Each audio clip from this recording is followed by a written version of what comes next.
Hello, everyone, and welcome to Ventures, a new show where my guests and I get to explore market landscapes, problem spaces, entrepreneurial stories, and explore together how new ventures might be able to be created, either for profit or nonprofit, to benefit humanity. In today's episode, I'm going to be interviewing Amanda Hightower and Brent Turner. Amanda is the executive director of REST, which stands for Real Escape from the Sex Trade. And Brent is the board chair and a seasoned business executive. And examining the relationship between Brent and Amanda, I think lays an important example for any entrepreneur starting either a for-profit or nonprofit venture and what they should be looking for in an advisor and hopefully a board chair as the organization grows. So in today's episode, we're going to be looking at human trafficking in general and specifically the sex trade in Seattle. And we're going to be looking at not only the horrors of what's going on there and what's been happening over the last decade, but we're going to look at specifically how REST has been going about serving human beings, growing a team, interacting with volunteers in order to tackle this problem space. And what comes through loud and clear in this episode is that Amanda has set a tone and a vision and a mission for the organization to make it extremely clear that everyone is deserving of love, especially the clients that they serve. So as a fellow board member, over the past decade, I've had an opportunity to see up close and personal how the relationship between Amanda and Brent, with other board members, and the leadership team, and the volunteer community, and everyone that supports REST, how that has established an extremely important dynamic that has enabled the success of this organization in the problem space in the greater Seattle area and how they work with law enforcement, etc. So we cover a lot of ground in this conversation. Thank you for being here. Thank you for watching. Thanks for listening. If you're listening, you can watch any of these episodes by visiting wclittle.com. So with that, please enjoy the show. All right, welcome, Amanda, Brent. I'm excited to have you both here. Yeah, thanks for having us. Thanks for having us, Will. Glad to be here. Absolutely. So I figured we'd start by just some personal intros to get to know the two of you more. Amanda, would you kick us off? Yeah, sure thing. Amanda Hightower. I'm one of the co-founders and executive director of REST, which stands for Real Escape from the Sex Trade. I've been doing that for about 10 years and have known both of you for most of that time, if not longer. Will, I think we go back even further than that. That's right. Welcome. Thanks. And I'm Brent Turner. I'm the chair of the board of REST. I don't consider myself a co-founder, but as far as it being a 501c3, I certainly was a co-founder in that way. I've been at it for 10 years. Or maybe this is my 10th year, and been volunteer the whole way. Professionally, I'm the chief operating officer of Rover.com, my 7th year there. And before that, I've done a bunch of different things, largely in the tech space. Cool. Welcome. So Amanda, take us back. What was your journey before REST, and what were the events leading up to the start of the organization? You want to go all the way back to when I worked at Best Buy selling computers, or yes, please go all the way back. Well, I had been involved in retail management for about 5 years with Best Buy, I just love Best Buy, by the way, still. Nice. Bleed blue and yellow. But there was something that was just not sitting well with me over time as I thought back to this long desire I had to be involved in creating social change or helping people or responding to problems. And after a while, selling computers just didn't really fit with that value I held. And so I went back to school and got my degree in psychology at Northwest University here in Washington, and started working with an organization called Friends of Youth in East King County, which is kind of close to Seattle, on the east side, working with homeless youth and young adults. And it was through that work that I started to learn more about sexual exploitation and sex trafficking, and realizing that many homeless youth and young adults were at high risk of being recruited for trafficking, or were involved in the sex trade to survive. And that's when the seed got planted for me, like, that this was an issue that needed to be addressed. That was back in 2007. Mm. And so that's kind of the leading up to how the wheels started really spinning around this. I think it was a newer topic. Some folks had been involved in anti-trafficking work for quite a while and had been addressing the issues, but it really wasn't a popular topic. But as we did late night outreach and started to build relationships with young women who were being exploited, I realized that the services that worked for general homeless youth and young adults who weren't being trafficked, those services weren't working for trafficking victims. And now having 10 years into it, I can explain more about why that was. But at the time, it wasn't making a lot of sense. What I knew is that when we would get trafficking survivors connected to services, they would not stay, or they would get kicked out relatively quickly. And they didn't integrate well with those services. And I think largely because the providers weren't really prepared to serve trafficking survivors in the way that they needed to be served, with an understanding of trauma, years and years and years of trauma, and how that shows up in a person's life. So wait a minute, back up a minute. You said late night outreach. I think when we first met in that 2008 timeframe, you were doing that. And when you say we, who's we? So what prompted the let's do late night outreach? What is late night outreach, and who were you doing it with? Yeah, so this is actually still when I was at Friends of Youth. So before even having the concept of rest, we did late night outreach with that organization as part of one of our government contracts to reach homeless youth and young adults, and specifically to focus on reaching out to sexually exploited individuals. So it was me and a couple case managers and some peer outreach staff. We did late night outreach once a week. And what does that mean? What is late night outreach? Right? We drive out to different areas of town that's known to be places where prostitution occurs, places where men would go to buy sex and purchase sex. So it's otherwise called a track, where street-based prostitution happens, and walking along the track and providing a way for individuals who might be prostituting or being trafficked to start up a conversation and see if they have any needs, and provide some resources for them, and then provide relationship and information and be able to connect them to whatever it is that they're looking for. And sometimes it's immediate, like, I need to go to the hospital, or I need a safe place to stay tonight, or I want to get out. And that's not as often as it's just a brief conversation, handing out a hygiene pack, or just a business card or an outreach card that lets them know who they can reach out to if they do want to talk at a later time. But just being consistent and building trust in the same place, so that if they have needs, then we're there to respond. So you were going out was this the middle of the night, essentially? At that time, it was between, I guess it would vary. Like, we would do afternoon outreach. Sometimes we would do 8 to 10 p.m. At Friends of Youth, we went out earlier. I think when Rest got started, we started with outreach, and we did late night outreach, and we would sometimes be out till 2 a.m. So I think over the years it adapted based on what we were seeing as we got more involved. That makes sense. Yeah. So what is back then, and I'm curious if this has changed at all, but back then, what was the emotion? So you're out on the street, you're befriending women and men on the street. Mm-hmm. What is the emotion? How are they feeling? What is that interaction like?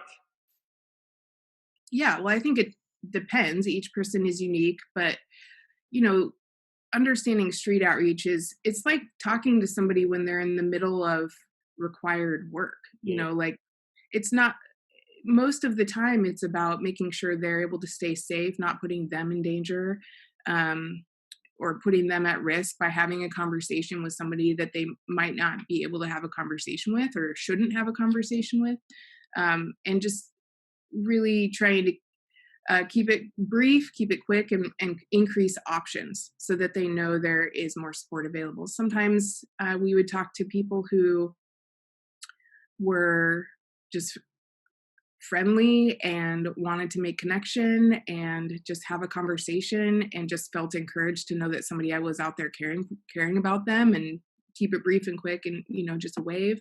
Other times it was heavy, it was emotional, especially if somebody just got out of a bad date, which would be like if they were assaulted by the person who was buying sex from them, and just, tears and sitting with them and trying to help them come up with a safety plan or kind of next steps for how they might receive the care that they need. And then there are times where I think you have to be kind of tough and like hold it together while you're out there doing something that maybe you don't want to do. And so there might be very little emotion connected to the conversation or the interactions that we would have, because to let in the emotion is to essentially acknowledge that I don't want to be doing what I'm doing. And that isn't always safe when you're in the midst of having to exchange sex. So it varies from person to person. So for you personally, that the journey from Best Buy and school and into this space, what was it that prompted you personally? What drew you to wanting to raise your hand and jump in and help out in this area? Yeah, so as I mentioned back in 2007, doing this work, realizing that services just weren't working well for trafficking survivors, and finding that there was very few providers that were even interested in working with trafficking victims. It just got the wheels spinning. Like I said, I was thinking through, what does this mean for me? I was feeling this just leading and call on my heart to respond. And then in 2008, there was a report that was released for King County saying that there was between 300 and 500 youth being trafficked on any given night. Mm. And I think that's what sealed the deal for me, because the report also recognized that there was hardly any services available to effectively meet their needs. And that one of the major issues for these young people is that they didn't believe there was a way out. And I knew from doing outreach that if we could build relationships and create opportunities and increase options, and then be able to communicate those options, that perhaps those young people and others, because we didn't really have an idea of how many adults were being exploited, but if we could say there is a way, and that it is like catered to someone with your experience, that perhaps more and more people would actually want out and take those steps to get out. And so that's when I started conversations with friends and folks at my church, and we had an interest meeting for folks who might be wanting to get involved and do something and be part of a solution. And a few of us at that first interest meeting back in November of 2009 had previous social service experience and experience working with trafficking victims and survivors. And so we decided to start up REST and do some outreach and see if we could be part of a solution. Yeah, and what a journey it's been since then. So Brent, tell us about yourself. Tell us about your journey. Dive in a little deeper to what you mentioned before. For just your personal, a lot of our listeners and viewers are startup people, investors in startups, the executives and businesses that are growing at different stages. So tell us a little bit about yourself, and then we can talk about how the story intersects with Amanda here. Sure. And how far back? I'll ask you the same question. How far back would you like for me to go? If you have a Best Buy experience, feel free to share. Well, it's funny. Out of undergrad, I studied electrical engineering, and when I got my degree, I had this thought, which is I think I did really well in undergrad, so maybe I should go to grad school. But on the other hand, I didn't know what an engineer did, and so I couldn't get my head around getting a graduate degree in something I didn't really even know what it was. And so I was also sick of living like a dog from a financial standpoint, giving blood from time to time so I could buy lunch or whatever. Mm-hmm. And so I applied for some jobs, and I got a job at Porter Cable in Jackson, Tennessee, and I was a quality assurance engineer. We're making power tools, and I think that's probably my Best Buy experience. Is probably where I learned most of, I set down most of the foundational layers in terms of my philosophy around management, leadership of people, sort of discovered myself as an operator with, analytical sensibilities, some technical sensibilities, but at the end of the day, an operator is somebody who's good at making things work, who's good at, in the startup, you always need somebody in the middle of that that's going to keep the patient from dying on the table while all the crazy people do the crazy things. And I wound up serving that role in businesses big and small, and have learned to recognize operators through a set of similar personality characteristics that are easily recognizable, but also unfortunate from a personal experience standpoint. But I went to grad school, and out of that, wound up in Seattle at a startup called Avenue A. I think I was number 70 or something like that. Avenue A was a digital agency, and we were one of the first of two companies that had innovated conversion tracking online. The other one was DoubleClick, which is still around. And I was there for 9 years, learned a lot about technology, a lot about advertising, marketing, media, and a lot about networks and marketplaces, and had a chance to work with some really smart people to learn about complex issues involving yield, and really loved it. In 2007, I think Microsoft bought Aquantive. We had grown from 70 to about 2,700, and it was the biggest acquisition in Microsoft history at the time. And I think Skype was bigger, and maybe LinkedIn was bigger, but at the time it was a pretty big cash acquisition. And that I was with Microsoft for a couple of years. Was the GM on the advertiser side for both Bing and Microsoft Media Network. We took both brands to market. And I left after a couple of years, was with a company called Marchex for a couple of years, was working on their pay-per-call network, again, doing networks and marketplaces. I left there after maybe 2.5 years, and did consulting for about a year, wired up with this guy named Will Little, who was operating this thing called Code Fellas, and for a nice little stint, was the guy keeping the patient from dying on the table. So that was a pretty fun thing. Appreciate that. And then went to Rover. I've been there for 7 years. So that professionally, that's kind of a glimpse at what I've been up to. And what was it, even back at you said you were doing quality assurance work, and that's where you discovered that you had a knack for operating. What was it about the operating a business and driving that forward and keeping the patient alive that was appealing to you? Well, it takes you a while to figure out what you're good at, because you're just good at it and you don't realize that you are. It takes you a while to sort of accept that. And I think the older you get, the more you wonder what you're good at, honestly. But at the time, one thing that was really interesting to me is, as a quality assurance engineer, I was in the management meetings where I was aware of what we were trying to accomplish as a business from a improvement and metric standpoint. But 90% of the time I was walking around the shop floor interacting with the teams. And so I had a really good feel for what was actually going on the ground, and what the difference was between what we were saying in the management team meetings that we wanted to accomplish, how we were trying to do that through leadership, through setting of metrics and goals, and then what actually happened. I learned a lot about how incentives drive human behavior. And, manufacturing is also monotonous in that you're doing the same thing over and over again. You're troubleshooting the same problems over and over again. And so relationships become a bigger deal, and you have more time to sort of get to know each other. Every quarter or so we would do a recall of some parts that I'd be responsible for. And when the recall paperwork started making its way back through the plant, that just meant 72 hours solid that you were going to work. And so you got to go through tough periods with people, and that gave you big incentives to figure out how not to do that again. And what I started to figure out is, I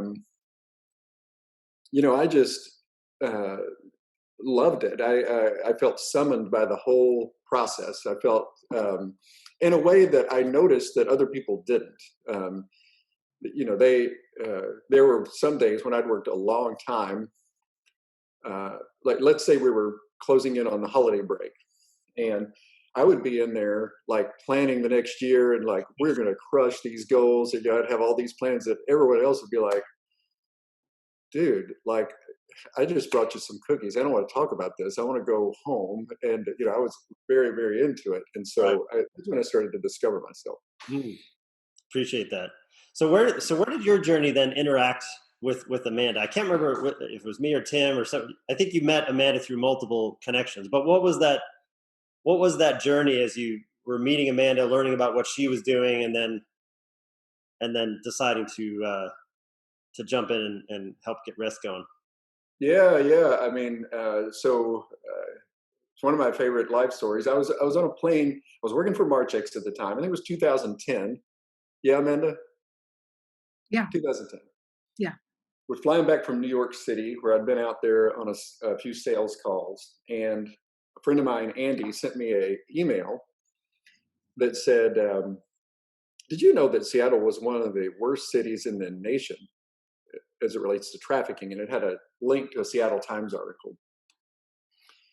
And that's not what the article said. What the article said is that there had been a multi-city coordinated bust that had been done, and more victims had been recovered in Seattle than any other city. So you couldn't say Seattle was worse, but certainly that's not a great thing. Yeah. But I thought, no, I did not know that. I read the article, and then that article linked through to the study that Amanda was talking about, Deborah Boyer's study. I read that whole thing while sitting on the plane. And I remember this voice just saying to me, go get involved in this and do something about it. I sat there long enough to confirm that that's what I was hearing. And I thought, all right. And so I started emailing out to people. I mean, I was aware of the startup or the nonprofit ecosystem, but not really that involved in it. But had quite a few relationships into it. And so I started emailing out to people saying, hey, I got this sense that I'm supposed to go get involved in anti-trafficking work, but I'm an operator. I'm not a founder. I'm not particularly creative, not a visionary. What I can do is find somebody who is involved in it and put a go pack on their back, so that's what I'm looking for. And so I started getting introduced to people. And for the next month, I met 4 or 5 different people, all who, I started meeting the usual suspects in Seattle in terms of this work. And met some fantastic people, but nobody that I thought, okay, yeah, you're it. And so you and I were at the Cyclops, and we were having lunch one day, and you were getting my feedback on this startup that you were thinking about starting that would be a competitor to Grubhub. I told you not to do it. You did anyway. So that's the nature of how people listen to my feedback. But anyway, at the end of it, I remember saying, hey, man, do you know anybody that's digging into trafficking? Because I'm hearing that I need to go do that.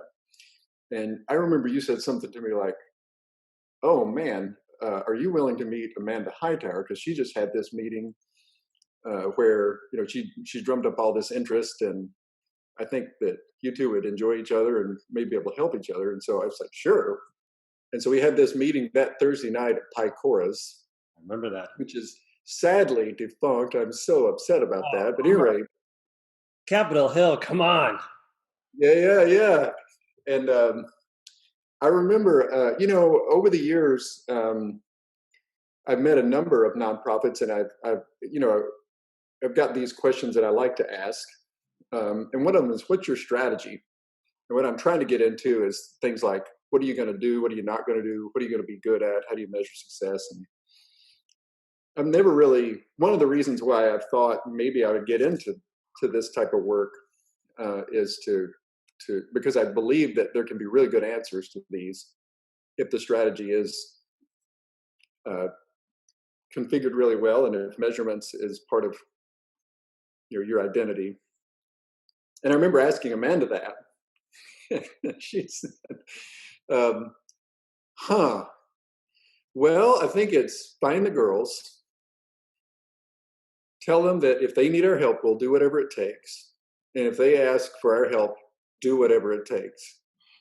And I thought, well, I think over time it's going to be a little more nuanced than that, but I really like that answer, and I really liked Amanda. And so I thought, okay. And I told her, hey, I'm willing to help you. And I'm not sure that at the end of this, you're going to think that I'm a particularly good guy. You may think I'm an effective guy, but that'll have to do. And I didn't hear from her for like the next 3 weeks. I think she was back channeling me with a bunch of people. And then she called up and she was like, okay, I thought I'd call you back. You can help me. And I'm like, okay. And then, off we went. The early days, I was just trying to, the smartest thing that I did in the first year is nothing. Other than ask Amanda a lot of questions. I remember I was flying around doing a bunch of sales calls, and we would do either weekly or bi-weekly calls where I was just trying to get my head around how to think about some of the non-intuitive realities of the problem. I was really worried about wading in with the idea that I had ideas when I didn't know what I was talking about at all. And that turned out to be pretty smart because there's just a lot to understand. You really do need to pick your lane, and really do need to think about it. We flew to Atlanta and to California to meet other places that were like Rest, that were a little bit more evolved. We got to a place of where we thought we knew what the plan was, and we thought we wanted to start a 501c3. And we were at this dive in Lake City having breakfast one morning, and Amanda talked me into being the chair of the thing, and here we are. Wait, I think we need to back up.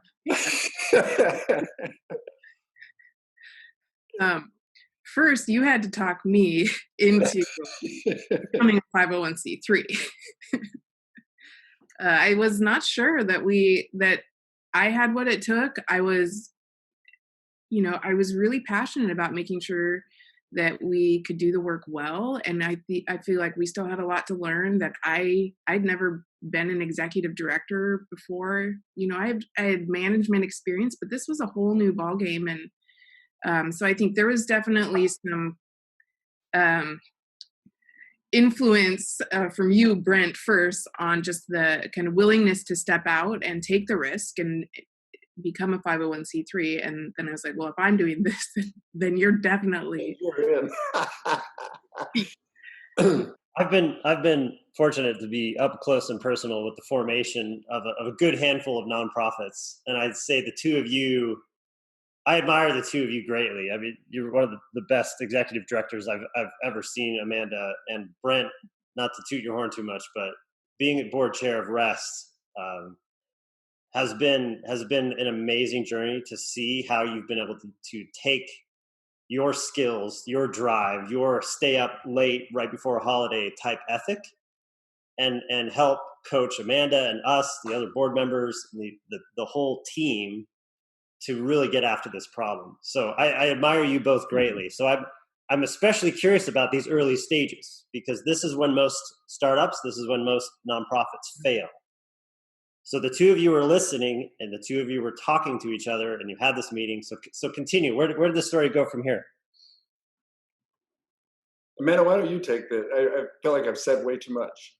Oh, no. Yeah, I think, well, I just want to reiterate that year, basically all of 2011 was just so much listening and learning and kind of talking to anyone we could, reading reports, reading articles, just trying to learn so much. And you're right, Brent. I think we talked multiple times a week, either through email or phone or whatever, and just soaking everything in. And I think that really helped to build our working relationship. And start to envision what this could become or what was actually needed. And the folks that we were listening to the most were the individuals we would meet through outreach. And that was really kind of the heart of it, is listening to what do they need? What are they saying is working for them? What's not working for them? Do they want to be doing what they're doing? Do they want out? And over the process of building relationships and starting to see them raise their hands and ask for help and say, actually, I do want something different, or I need a place to stay. It started to give us some concrete information about what types of solutions were needed. And, we didn't go into it thinking we had all of the ideas about what exactly would work and what would solve the problem, but we really wanted the people themselves to tell us what was going to work for them. And I think that's really kind of foundationally been something important for us, to let that drive the kind of visioning process, to be able to respond with solutions that were going to be effective, hopefully. But one of the things that came up consistently in that first year was a request for places to stay, safe housing, to be able to just be able to live and sleep and not have to worry about where you're going the next night, not having to worry about making enough money to pay a hotel bill, not having to stay with a trafficker or an abusive person. And so we started to really have a discussion around, are we going to be a residential service provider if we really do this thing? And if so, we need to raise money. And so that, those were the types of conversation that led into, if we are going to raise money, then we need to be a 501c3, and, really kind of starting to move us in that direction. And then, of course, was the question of, if we are going to run a residential program, who's going to manage it? Which is a whole other story. But really just kind of taking those steps to listen to, what are people who are being trafficked, who are involved in prostitution, what are they saying? What do they need? And I think one of the biggest things for me in that first year, the first couple of years, was realizing the stigma that was associated with trafficking victims and survivors. There was one individual we started working with early on, and we were providing relationship support, case management support, helping her to connect to resources, and found that, she had been connected to almost every service provider in the city and had been banned or barred from nearly all of them. And upon exploring further, a lot of it was due to trauma responses. A typical fight or flight response is what happens when somebody's brain is kind of overloaded with history of trauma. And her common trauma response was fight. And I think it was often, when she would be triggered and have those trauma responses, she was often labeled as non-compliant or aggressive, and of course pushed out of these providers. And this is what we were seeing in a lot of ways. But with her in particular, what we heard from service providers was that it wasn't worth it, that she wasn't worth it, and that it was a waste of time to try to do things to serve this population because they were not compliant. And that was, I think, what really cut to the heart for me, and responding with this deep, unwavering belief that everyone is worth it, and that she deserves an opportunity to live a life without exploitation and to recover from this trauma, that she deserves to know that she is worthy and loved, and that she is capable of having a different life if she wants it. And I think that those early experiences that we ran into a lot as we started to build relationships with more and more survivors and connect them to resources, that really cemented our kind of underlying belief at rest that everyone deserves to be loved. And I think that really drives a lot of why we keep doing what we are doing, and really reiterating the idea of worthiness and inherent dignity and the value of every person, and that their voice matters and their life matters and their purpose matters. And so that was also, I think, really key early on, to have those experiences, to always look back at and remember why we're doing what we're doing. especially because the startup nature of rest was very hard and constant. Because once you start building relationships with people who are in need, and you say we'll be available and we will respond and we will do whatever it takes, it means you really have to be available and ready to kind of turn on at any minute and respond and show up. And sometimes that meant showing up in the middle of the night. Sometimes that meant showing up for a 24 to 36 hour period to help somebody get to a safe place to go. So it was a lot in those early years of kind of just doing whatever it took and learning what that was going to mean. It's really an amazing entrepreneurial journey. I mean, what I'm hearing is that you spent a lot of time listening to the needs of human beings and listening very carefully, and not just doing nothing, but taking deliberate action any time, day or night, to get after that. I think that's an important lesson for any entrepreneur thinking about how to get after their venture. Yeah. But particularly for rest. So let's go back to the landscape. This is the late 2000s. You both read this report. It said, if I heard correctly, 300 to 500 youth being trafficked, bought and sold for sex every night in the greater Seattle area. Is that right? Yeah. And then that's just youth. So what was the landscape for the whole trade just in the greater Seattle area at the time? Do you know those numbers or have rough estimates?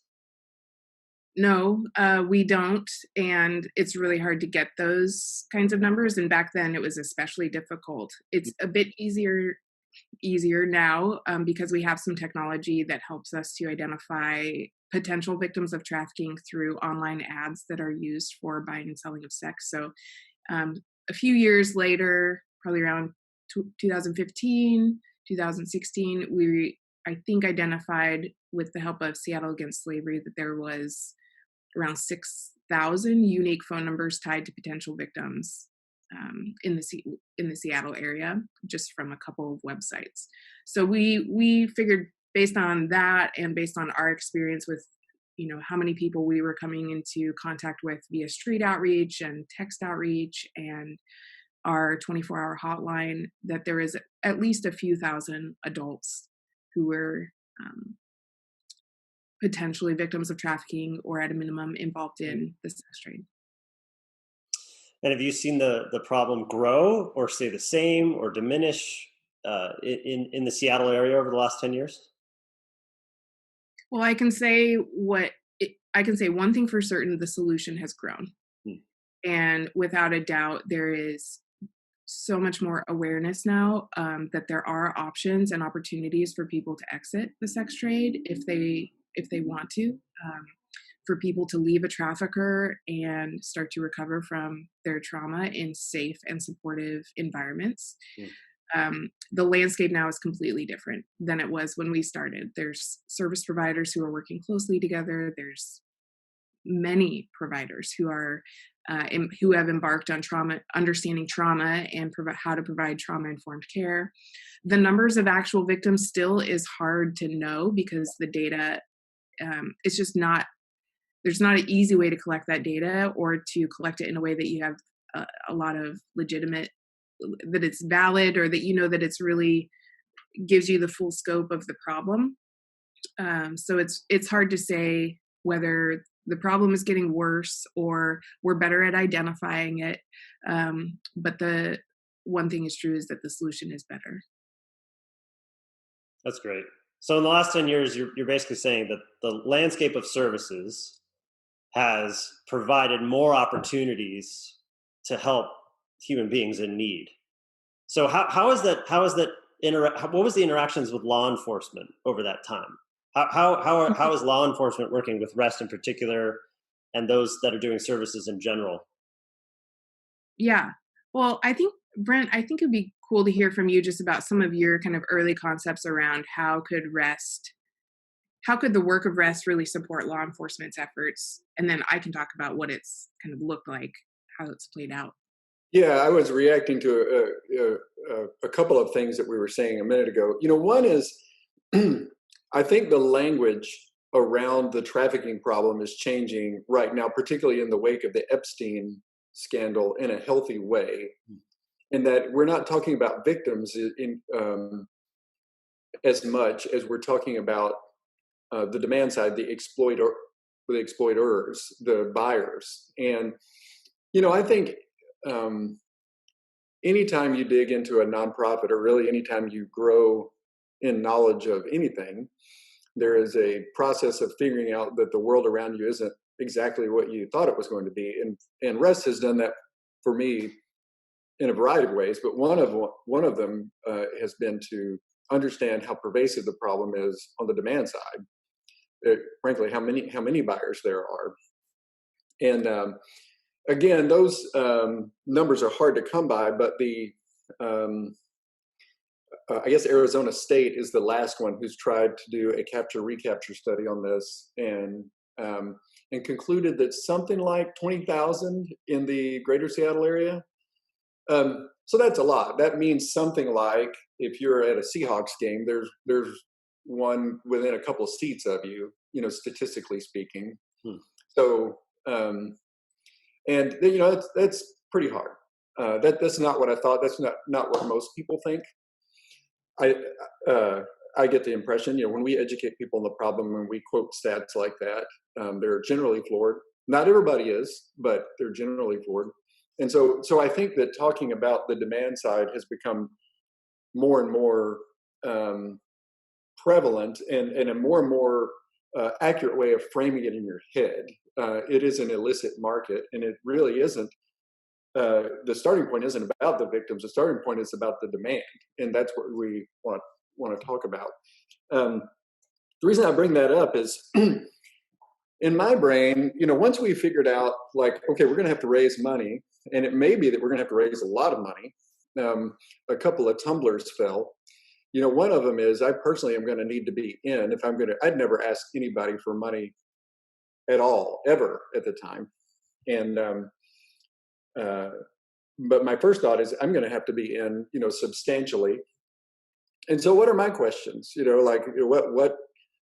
are the questions that I would ask? If somebody from Rest were pitching me. Yeah. And one of the big ones is, not to pull out the MBA and analyze the annual report too much, but one question is this about love, about caring for people, or is it also about a strategic investment in the battle against this problem? Because if it's just about love, I can give to it. If it's about the strategic asset in the battle against this problem, then I feel like my willingness to continue on investing as a donor is a little more open-ended, if that makes sense. And that's where Deborah Boyer's report was so interesting. I mean, what I got out of reading that and then talking to the Vice Squad and the Seattle PD was, look, to you're setting up services for women that don't exist, and men that don't exist. And that's great in of itself. To us, you're giving us a chance to actually have somewhere to take victims, such that when it's time to pursue people legally over these crimes against them, we have a chance of getting a testimony. Because if there's no services, then they expect to be right back in the hands of their trafficker, or right back in harm's way, and so they're not going to say anything. But in a world where there's a fighting chance of them actually, moving on to a different life, a different community, then pursuing the cases anyway becomes a lot more worth our time, and we can, for lack of a better term, pursue business with pleasure here. We can really. We wanted to do this for a while, and the resources haven't been in place. So Rest is a linchpin. And once I got that, I thought, interesting. So I thought, okay, yeah, that's exciting. And it's also true that most people are going to be excited about that. That I will go talk to. That excites me further from a giving and commitment standpoint, and that will excite others. And that has been true. And for a while, I was trying to approximate, okay, are we making it harder to do business in Seattle? That's what I was really interested in. And I used to do, before they shut Backpage.com down, I used to do quarterly analyses in Google Trends, and I would look at the search term Backpage escorts in Seattle versus other cities in the nation. And it was the case, and it has been the case all the way to the time they shut it down, that not only was Seattle's the prevalence of that search term per capita in Seattle lower than any of the other cities in the comparative group, that was falling at twice the rate. There were other interpersonal interactions that I'm not sure that I'm ready to bring up here that we had, where it became fairly clear that REST plus all the governmental and NGO organizations around us as a corpus were succeeding in accomplishing this goal. And I think Seattle Against Slavery has actually used some of these numbers that I was telling you in some of their materials. So though that piece, and I think we discovered that in maybe 2016, and at the time, it had been hard for a long time, but things were getting a little easier. And from a spirit standpoint, at least from my chair, to look at it and say, hey, this is working. Like, not only is this working, there may be a chance for us to help others in other cities figure out this formula. Then I sort of went into pour it on mode, honestly. Yeah, the two stories that really impacted me in the early days. One is similar to what you just mentioned, that when the police and law enforcement bust up the rings of traffickers and they bring everyone down to the jails, it's the wrong place for most of those people. Those people need to be brought to services that can care for them.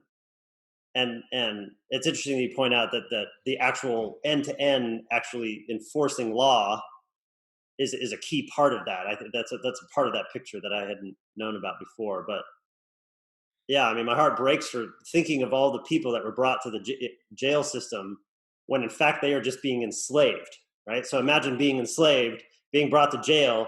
What do you do? How do you handle that? How do police handle that? How do the people working in the jail system handle that?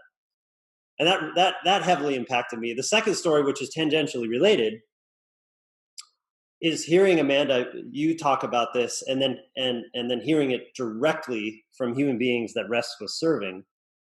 It was that the process of trafficking is not something international. It's not people moving from some foreign country to another foreign country. It's literally a 12-year-old girl at the Bellevue Mall, sitting in the food court, being courted by a 16-year-old male who is wooing her, pretending to be her girlfriend, pretending to be her boyfriend. And that process of wooing people into the trade and then turning around and selling her for sex is incredibly vindictive. And when that's happening in our backyard, that invokes anger. That's what I remember early story from you, Brent, when you essentially had the not on my watch moment, right? And I think once we hear these stories, we have to get involved. We have to commit our time and our talent and our money to helping to end this problem. So I commend the both of you, obviously, for getting after this. So where is REST today?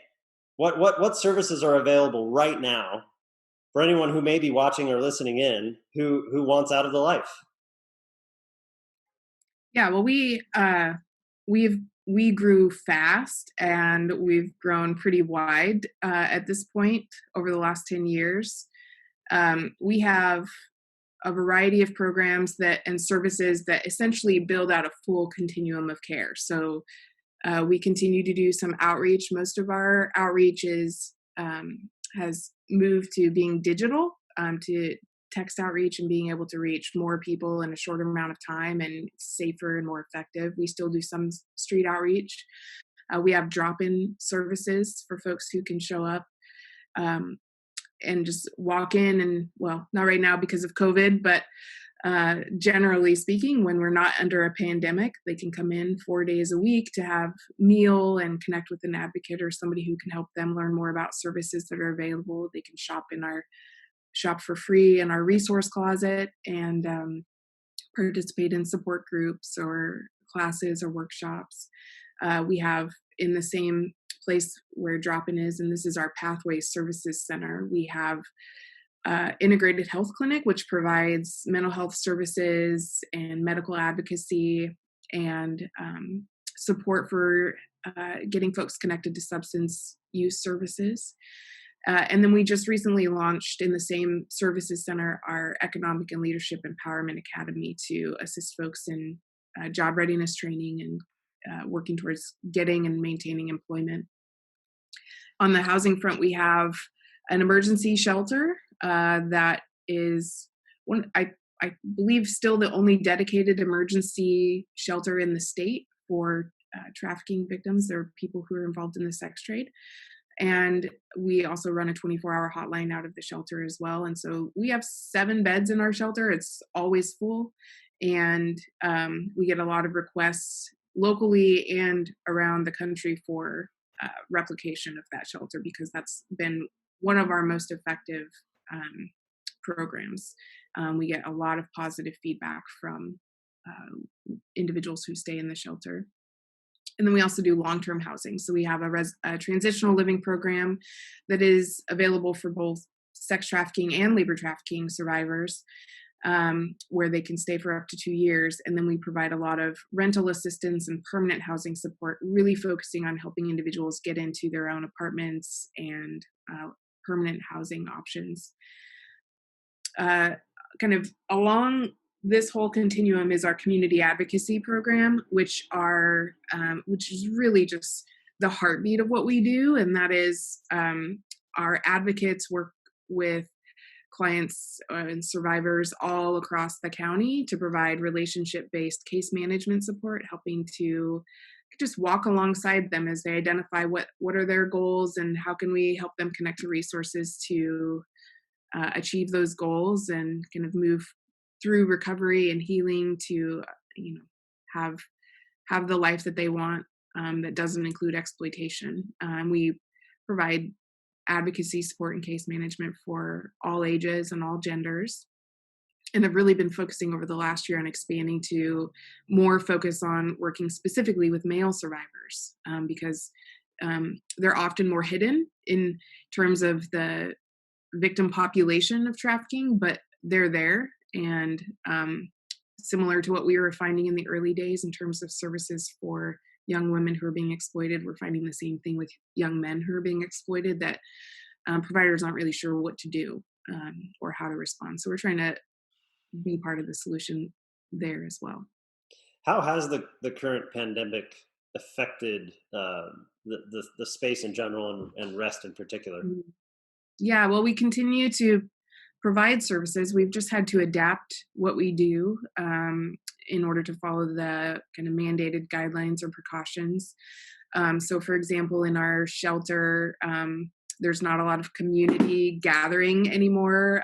Folks are wearing masks and have to stay separate from each other. And we are still doing intakes into our shelter though. If we haven't had any positive cases on site, but if we did, essentially the county would have us isolate on site and just keep everybody there. And we have a special team of people identified that would kind of fill in, that have essentially agreed to stay working to keep the shelter going, even if there's a known risk of COVID on site. Our drop-in has probably taken the biggest hit because we haven't been able to have groups inside the building. And so we hand out meals at the door. We hand out kind of go packs with a variety of hygiene items, food, clothing, at the door, kits basically to kind of help people still get their basic needs met, without having to come inside and put themselves at risk of exposure. And advocacy is still in place. So community advocates have been continuing to go all over the county. They're not meeting face to face with clients as much, but they've been delivering food and hygiene supplies and diapers. So many of our clients have lost employment because of the impacts of COVID. I think we put out a survey. We got around 55 responses from our clients, and I think around 90% had impacts related to their job, either losing their job or reduction in hours. And so there was a lot of concern around, were they going to be able to pay rent or buy food or keep their housing? So unfortunately, what we have seen is, over the years of rest, we've kind of watched folks really kind of take these steps towards long-term recovery and change in their life and achieving those long-term goals that they've been hoping for, which is why it's been so exciting to launch the Economic and Leadership Empowerment Academy to do this job readiness training and expand job opportunities and really hope to see economic advancement for survivors.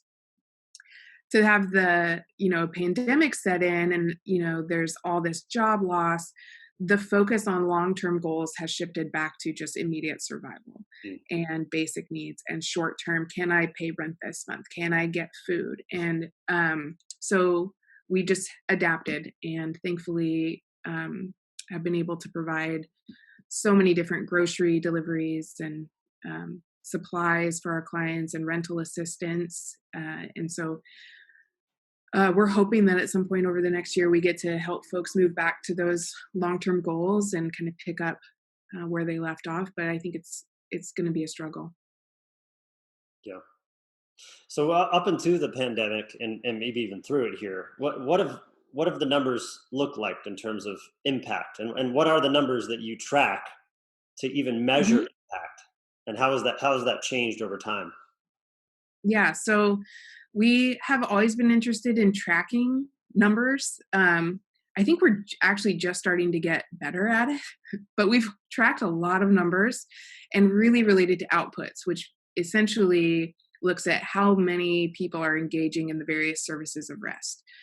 So for example, we might, last year, over 700 people engaged with rest for services, either through the hotline or outreach or in one of the other services that I mentioned.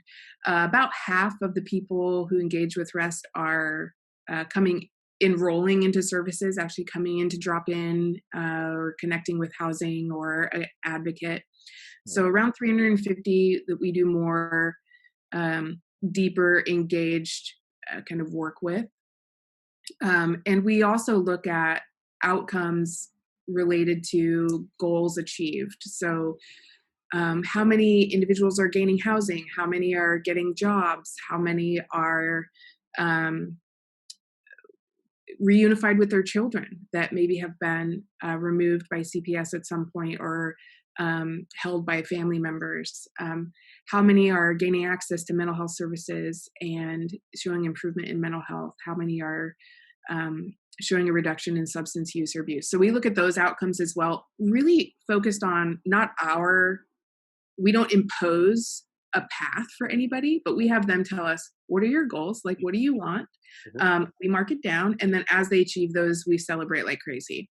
So we're really focused on what do they say they need and are they able to achieve it through our support. And so we track that over the years. We also, of course, look at are folks leaving the sex trade, especially if that's something they've said that they want to do.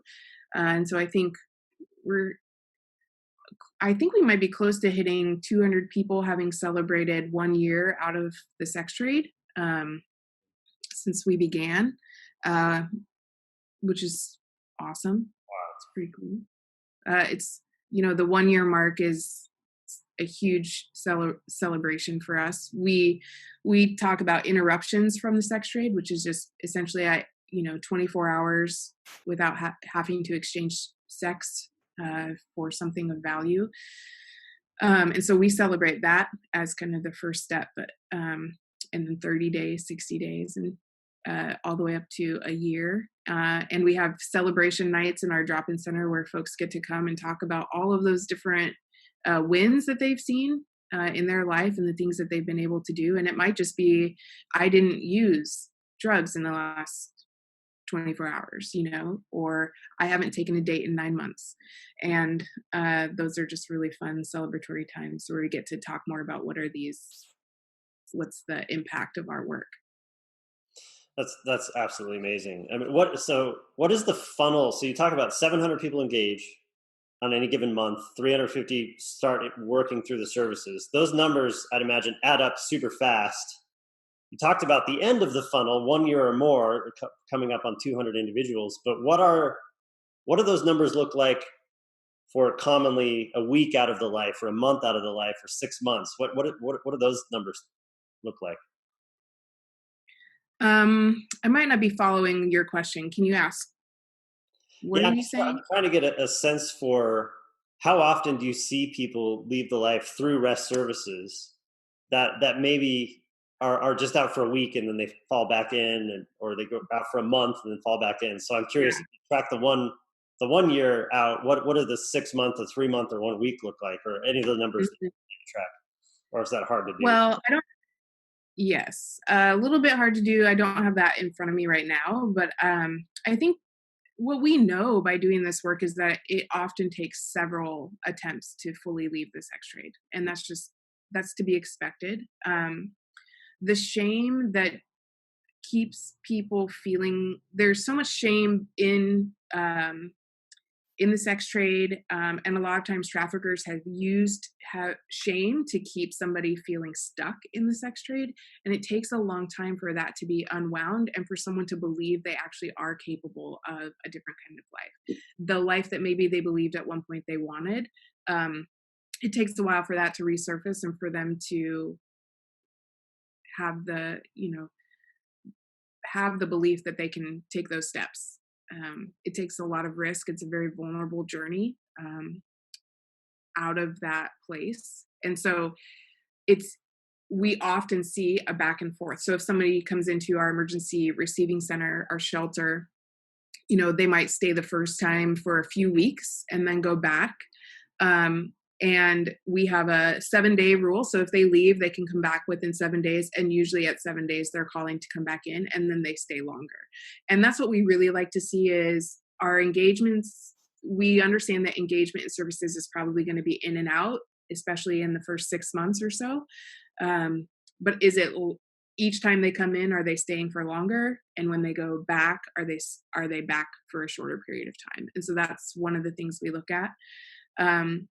To be honest, we don't really harp on exiting the sex trade with, in interactions with our clients that much. Like, it's not the top focus for us. Our focus is reiterating to them that they are worthy and that and trying to understand what is it that they might want for their life if they didn't have to stay in the sex trade. Because we don't want them to think that our only goal is that they're not trading sex. Like, our goal with them is to help them believe that they are capable of having the life that they want for themselves. And so it ends up being like a background topic that we kind of monitor, sometimes silently in the background as they tell us about this journey that they're on. But it's not our primary focus. Our primary focus is, what do you want for your life and how can we help you get there? It just happens to be that nearly everyone we work with doesn't want the sex trade for their life. And so we just focus on what they do want.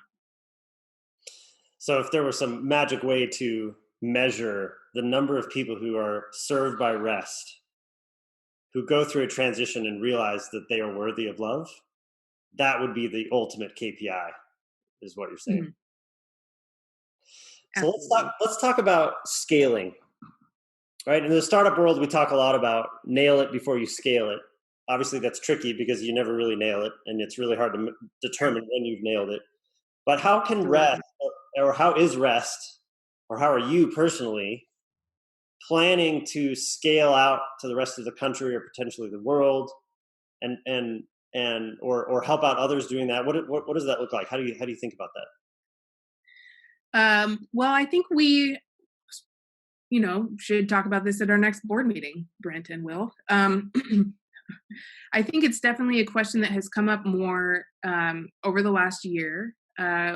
We have initially taken the approach of, let's do it really well here, let's figure out how to do it well, and let's share everything we've learned with others who are trying to kick up similar types of services in their communities or cities.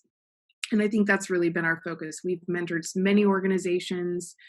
We love to share information for free, come alongside folks. A few years ago, I got involved with a group that helped start up the National Trafficking Sheltered Alliance.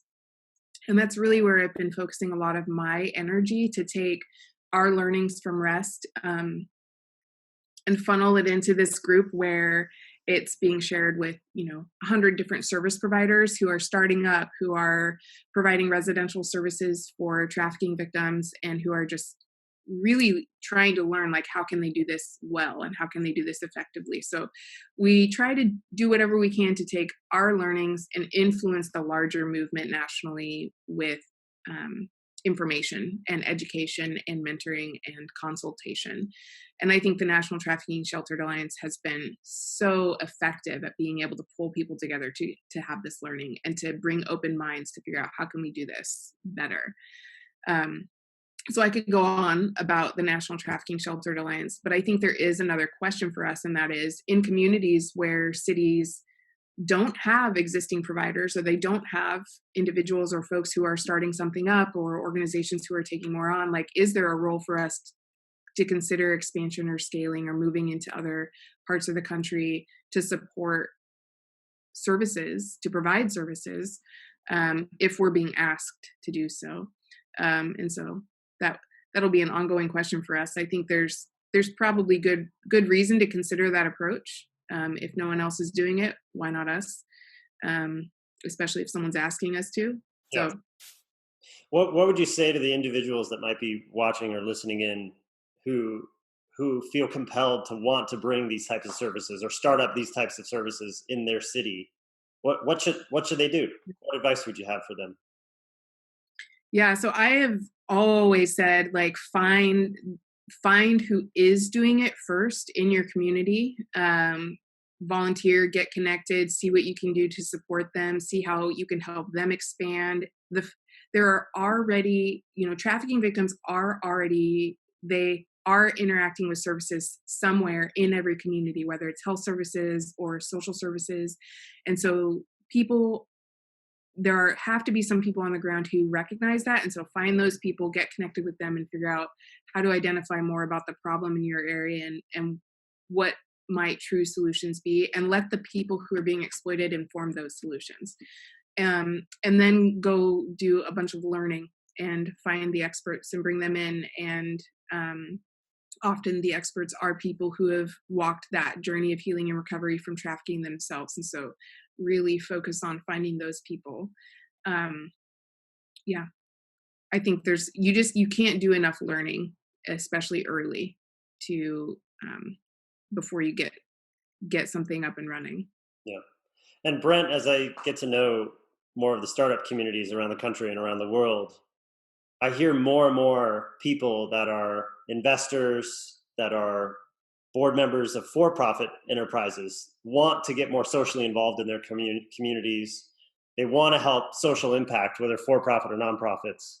What advice would you have to those individuals around being aware and potentially helping out or finding future Amandas in their cities? Well, I don't know that there's any more Amandas, and as we've been talking along, one of the things that has really struck me is, Amanda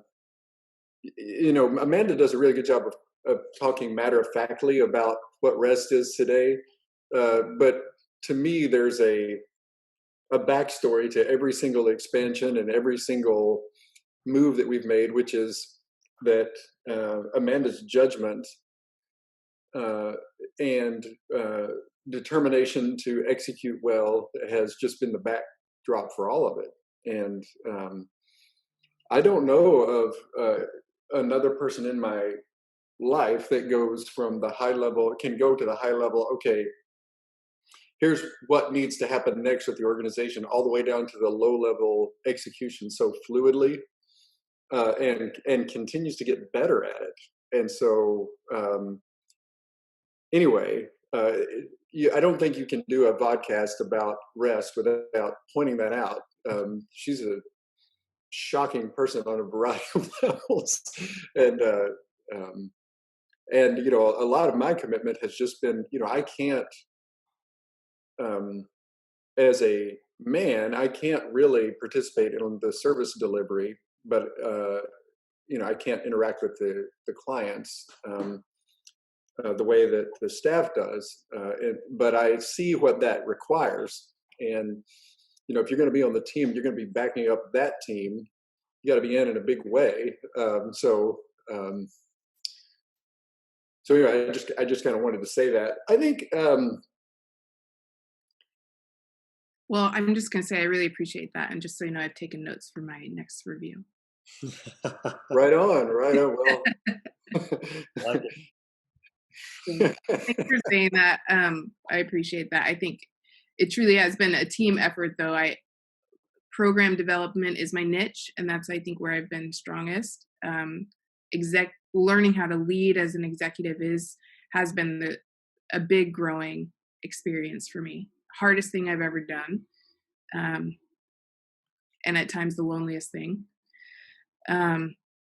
But certainly have appreciated the support I've had around me, for sure. Right on. You know, I think, I don't know that the process that I went through is one that, because I feel like, you know, thus far it's worked out really well, necessarily is one that you can just sort of go out and replicate, sort of a sample of one, and, you know, a set of Six Sigma events all stacked behind each other. So, but I would say that you do need to pick your lane, in you know, what somehow or another you have to get to what cause are you passionate about? Like where do you think your involvement needs to be? And then I think you need to be ready for the idea that search and qualification of the organization that you're going to work with is going to take some time, and it's going to require asking quite a few questions, and I feel like that's something that I did well. Although again, you know, once I ran across Amanda, then it was just sort of over. So I don't know how easy that is to replicate. I do think that staying away from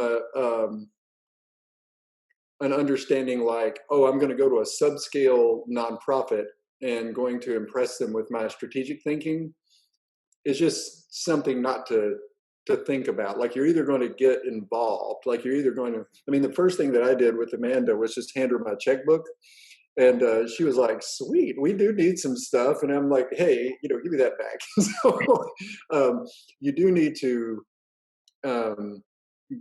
be willing to get in it in a very real way. And you know, there are particularly in the early days, there were many times when work would get really, really busy, but then we'd have something come my way that really did sit in my lap, that really was my responsibility to deliver.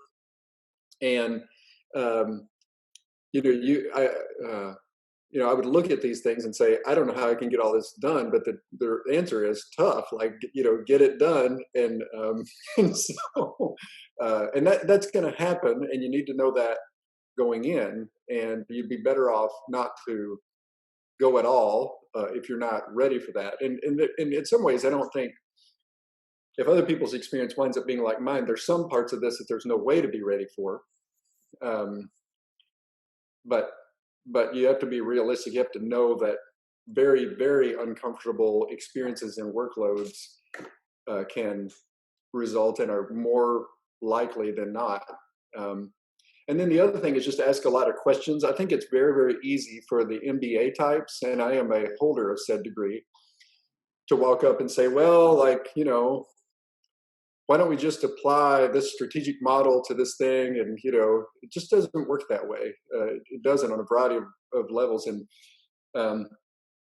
Amanda has had a fairly amazing combination of toughness and tenderness and landing those points with me over the years.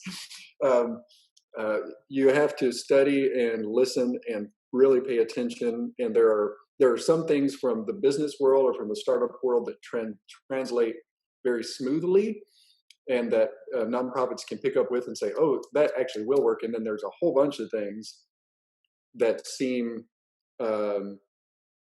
like orthodoxy in the startup world that just do not translate to the nonprofit world. You have to get a sense for what those are, and get a sense, and then really reflect on, okay, so for example, taking metrics and assigning them out to the individual level works in the startup world. That doesn't work as well in the nonprofit world for a variety of reasons. And instead of saying, well, I'm going to force this issue, you need to reflect on, okay, well, what problem am I trying to solve by assigning the metrics in the first place? And what's another way to address this in the nonprofit? And it turns out there are ways to do that do work, but you do have to be willing to back off on some of your very, very basic assumptions coming in, I would say. Yeah, so a bunch of questions. I'll keep this relatively short, but when it comes to those differences of for-profit and nonprofit, obviously nonprofits have to raise money constantly in the form of donations and have to recruit and manage an army of volunteers. Those nuances probably affect those differences that you talked about, Brent. But is there advice that you would have for a budding entrepreneur who is considering whether to take their idea for social impact in the for-profit direction or the nonprofit direction? So I talk to a lot of these individuals, and I try to do my best to advise, but I'm curious how you would help them navigate that conversation. Yeah, I mean, I have one of those proposals in my inbox this morning that I'm giving somebody advice on. I think a lot of it comes down to if you're the difference between for-profit and nonprofit is going to come down to unit economics and what do you consider a unit, and how are you going to make money in a for-profit world? And most people will frame up, hey, here's the opportunity at a high level, here's Porter's 5, here's a SWOT analysis, blah, blah, blah. Great, and you do need to have those things figured out. But your unit economic analysis, how much does it cost to serve someone? And then once they're served, like, how do I wind up bringing in money as a result of the fact that I have served them? And then what are the costs attached to, let's assume that in the economic case, you consider a human being a unit. Sorry about that. But it is the dismal science. It's called the dismal science for a reason. How do you quantify the investments, and then how do you quantify the amount of money you'll make on the back end as a result? If you can get to a unit economic view that you feel like works, then I think you've got a chance at a for-profit enterprise. If you don't, then you have a nonprofit. To me, it's as simple as that. We did not go into rest with the idea that we would make money doing this, and there have been and are people who are tackling problems that are different than the one we tackle, like placing them in jobs or helping them with professional skills, that they do have an eye toward a for-profit lens for that. Mm-hmm. And I have no objection to that. I think for-profit is the advantages of for-profit is that you can get to a place where it's self-sustaining if it works. And so donors or investors to the early going think, okay, at the very least, I'm contributing to a good cause. At the very most, this thing could be a going concern. And there's nothing about profits create self-sustaining dynamics, which are great. But I don't think, particularly in this space, that the inability to get to a profit model there's anything wrong with that. Some obviously I don't. Sometimes you're just not going to be able to do that. And so then it becomes a question of how do you scale the efficiency of the donations you get in terms of effectiveness as time goes on. And questions like that are ones that donors ask that are the most important ones. I would love to follow up on that. We probably could easily have a whole completely separate show just on that particular Totally. topic. So really two main questions left. I would say, first one, Amanda, for the future entrepreneurs out there that are considering spinning up and getting into this space, or getting into really any general nonprofit space, what has been helpful from Brent? What has been helpful from a board chair in particular? Oh, man. You've alluded to a lot of the things that throughout this conversation, but what should a future executive director be thinking about that board chair relationship? What has been helpful and what has been not so helpful? Yes, I brag about Brent to all my executive director friends all of the time, so I can answer this well. But I do want to just touch on one more thing related to the for-profit versus nonprofit conversation. I think, I had to learn this as well, going from retail management to social service management. Like, there's a completely different culture and different vibe in terms of who's showing up for work at a social service nonprofit versus who's showing up for work at a for-profit, especially retail company. And I think I really had to learn the difference in approach and what it meant to, you cannot speak a culture into existence in this type of setting because it's so relational. Yeah. And so really having to slow down and take the time to focus on building those relationships and nurturing a culture over time. And I haven't always been great at that because there's so much work to do and I'm trying to get it all done. The idea of like slowing down to really kind of tend to the culture and the experience of everyone working on the team hasn't always been that easy for me to balance all of these priorities. But I have learned, without a doubt, caring for the team and making sure that their experience working at Rest is that they also know that they are worthy and that they are valued and that they are important. That makes our work go so much better. And it's true. All of those things I have said about them are true, but I need to be so involved in like reiterating that and communicating that instead of just assuming they know it. And so I think that's one difference that I wasn't really prepared for in leading a social service organization. And sometimes when Brent gives me advice, I'm like, our people will never, like, that will just not go well.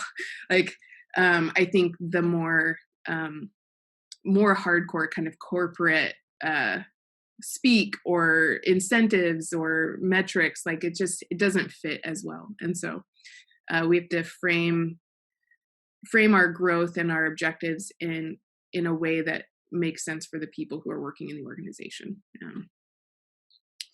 And now to go ahead. Well, I was just going to interject real quickly before we get to the roasting and praising of Brent. Is that even in this conversation, I notice you've done an amazing job coming back to the vision and mission of Rest, and what's come through loud and clear is that everyone is deserving of love.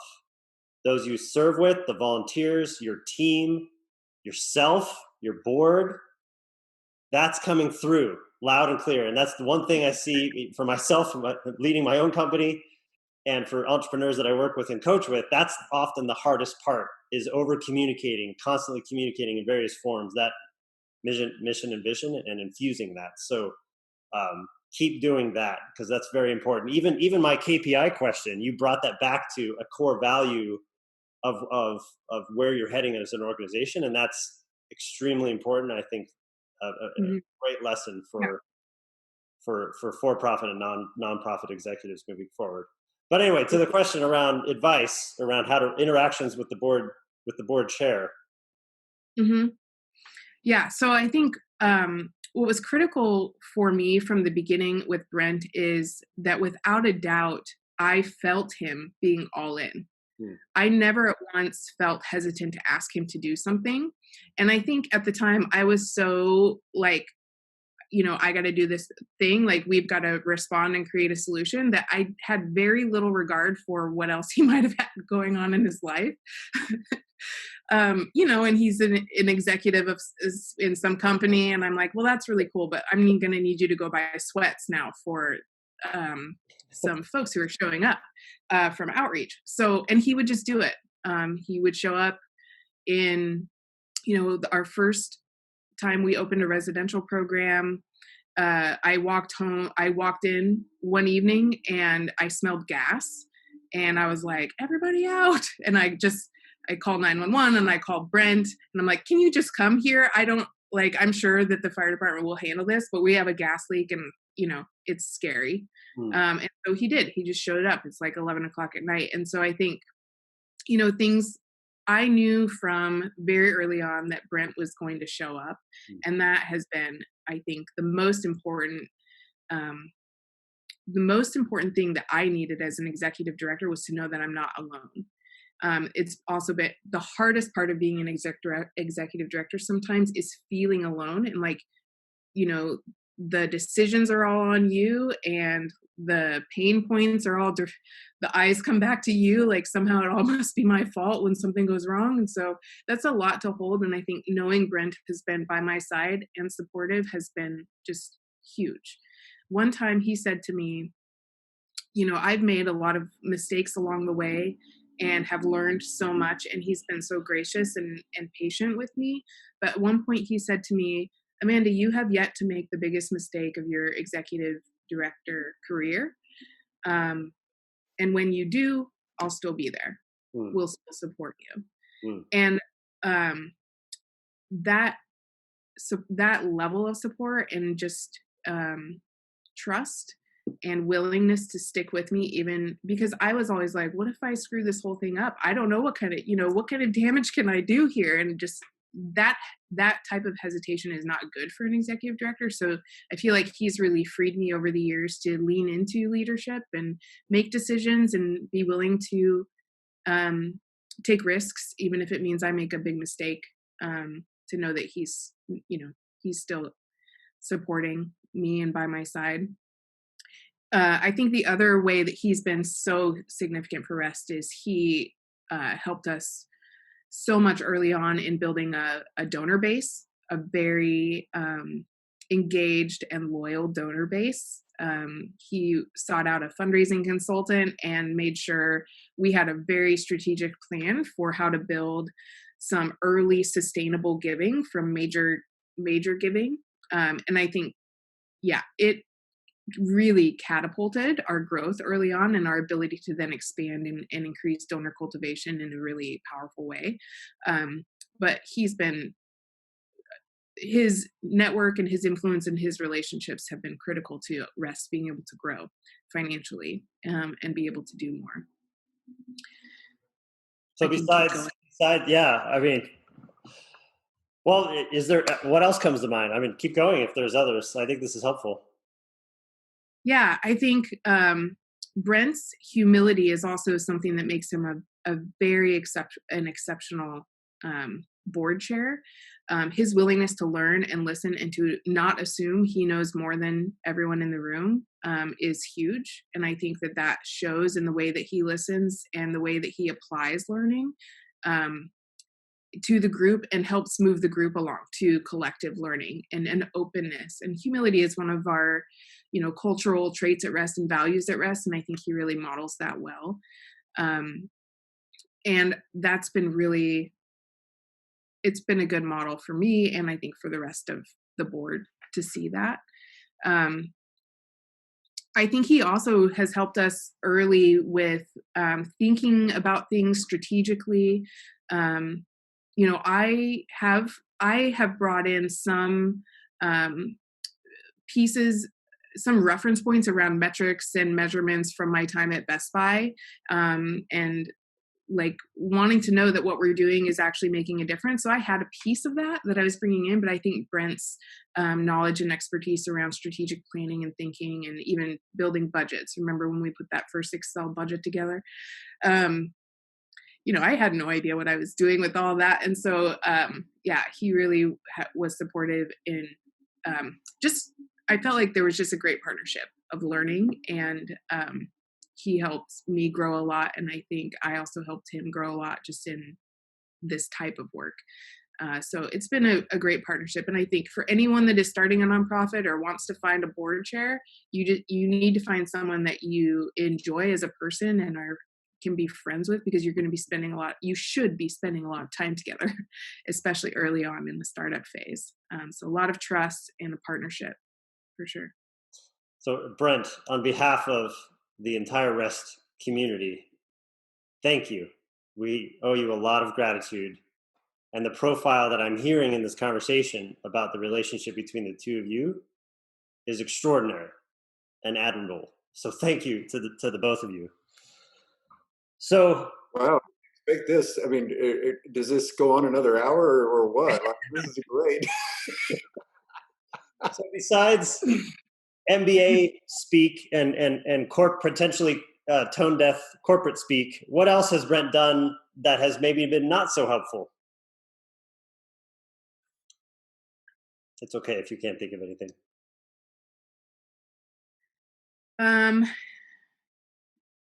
It's easier for me to think of things I've done that have not been helpful. This is a good question. I think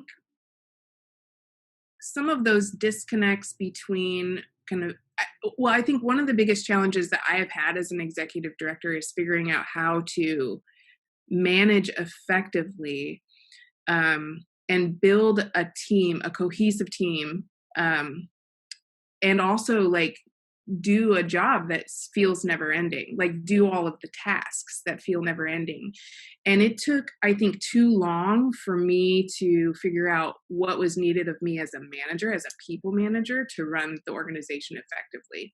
And I think that was a miss, probably because we were both kind of a bit unaware of what was needed for running, managing people in this particular type of environment, that I think would have been more helpful to have some of that expertise come in around managing a nonprofit, especially in a social services organization. I don't think I've still nailed it, but I think that was a piece where some of the recommendations, I think, that have come not just from Brent, but from others, kind of from more corporate-minded enterprises, just the way to manage people in those environments are very different than what works, at least at REST. And so I think it took me a long time to figure out how to do this well, how to lead people well in this space. Again, still learning, but I think that would be one thing where just remembering there's such a big difference between the cultural environments between for-profit and nonprofit, and especially social work in particular. I was going to say the same thing. I mean, I don't think determination can replace experience. And I mean, it's still probably quarterly that Amanda calls up and says, okay, here's what's on. What do you think? And my reaction is, whoo, I don't know. And it's literally because it's my first time through these things. And so frames of reference that I have in terms of processing these things, at least the first go at it, sometimes are worse than zero.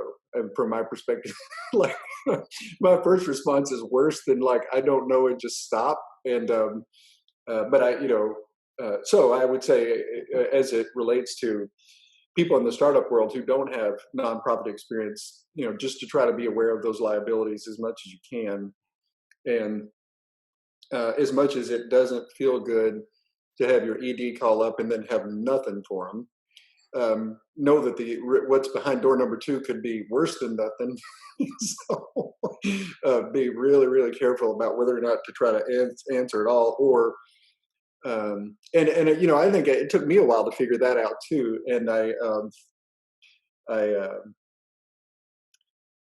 early on, I realized that I didn't know how to be the chair of a nonprofit board, and so I started asking around about who's a good chair in town, and I wound up LinkedIn stalking this guy Nick. I'm hesitant to call his last name because I haven't said that I was going to say this, but I inbounded him cold on LinkedIn, and he was the chair of another nonprofit, and I said, "Hey, I'm the chair of this nonprofit, and I don't know how to do that. Will you be my friend and help me learn how to do this?" And he did. And so we were like, so that's another thing that I would say to do. And once I got to a place of feeling like it was okay to call him and say, "Okay, here's what's on around, compensation problems or, donor-based problems or blah, blah," I think I was able to jump rails a little bit. But even those conversations wound up being pretty long because his first response to whatever question would be so alien to me, so I'd have to get through like a series of, but really, but like, that's not, no, like, no. And so having, Like go ahead. how much reserve or how much run rate should you have in the bank at any given Yeah. I mean, so for example, like I still have not accepted this.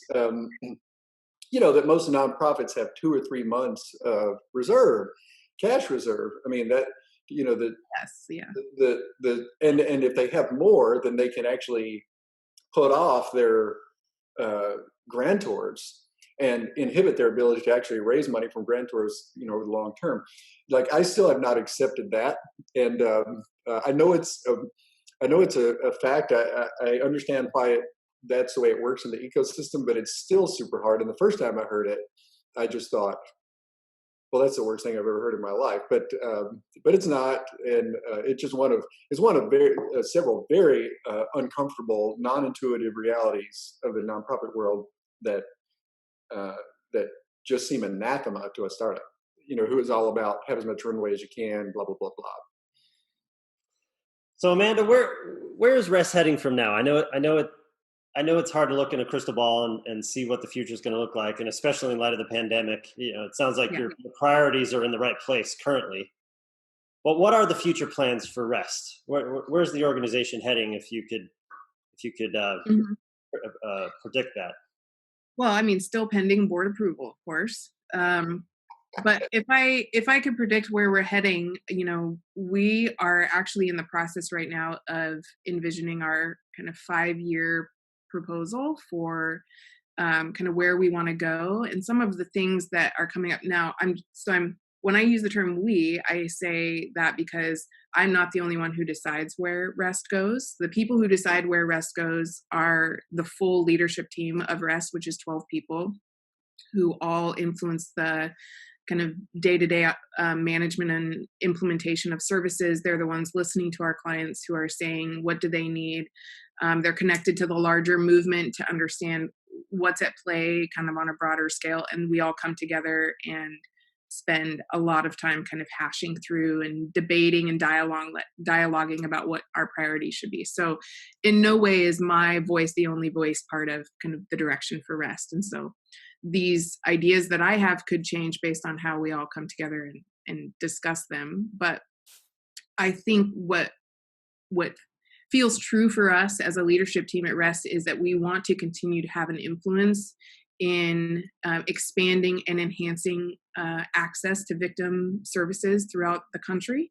And this could be through the development of new services, working on a technology application that might provide great increase in access to services. So we want to think through what are the impacts that we can have that increase access to services, and then secondly, that improve quality of care throughout the country for victim services.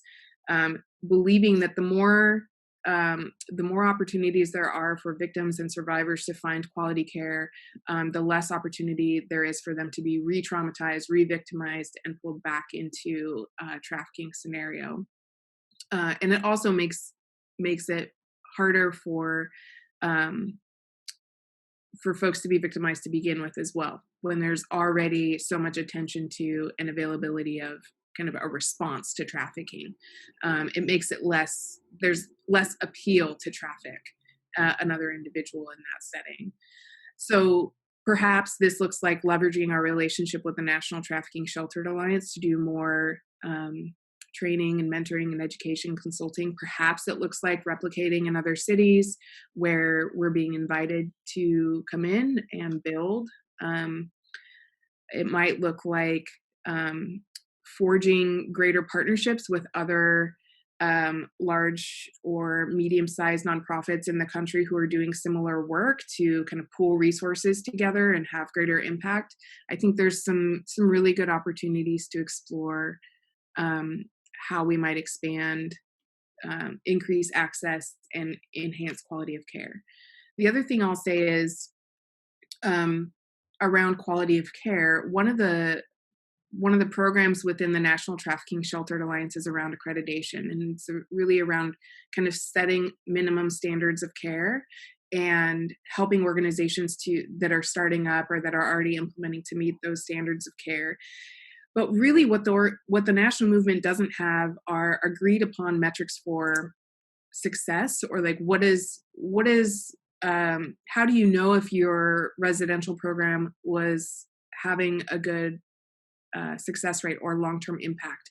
If some organizations are measuring success as, they stayed for a month, or we only measure outcomes for individuals who have at least stayed for 3 months. Nobody is measuring in the same way to decide like what services are more effective or what types of services are more effective. And so I'd really like to have more conversations with researchers nationally and with NTSA and other organizations to see if we can start some research on standard kind of metrics of what could be some really good outcomes with survivors, and they can tell us like what those should look like, the survivors. And then we just start tracking them for 5 years during services, and then for up to a year after services, so we can really get a good idea of what services work most effectively.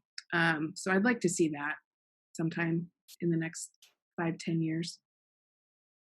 So this is the exciting part of the podcast, because I'm not part of these conversations at all, but I'm anticipating being brought in on them. And so, another piece of advice for startup folks is if your experience winds up being like mine, coming along in a nonprofit, the team at planning will somehow have mysteriously figured out how to push you to almost your maximum potential level of anxiety in terms of, what they would like to go out and accomplish, but not push you over the edge, and then go out and deliver it. And so that has become more my expectation. And so I look at the anxiety as a fun aspect of the ride and not something to be dreaded. So it's coming, particularly as it relates to this conversation. But I agree with all the vectors that Amanda's describing here. And as I'm sitting here, I'm thinking, oh man, am I going to have a bunch of questions? But I'm excited to get into it. That's great. Yeah, I think that's one thing that's also unique about about REST and the way that the board and the leadership team at REST work. The board at REST has very much empowered the leadership team to make decisions and to at least propose ideas. The board doesn't direct the strategic plan at REST. They will, as you two know, process it, react to it, ask a lot of questions, push back if necessary, and that is a really good process. But I think there's a lot of trust for the folks who are doing the work, and they want to hear from the people who are actually doing the work, and not every board is like that. And I think especially when you're working with a vulnerable population, the voices of those who are receiving services and who are attempting to change their lives, those voices are the most important to hear. And because of the way that we're set up, that happens. And I don't know a lot of nonprofits that are having similar experiences.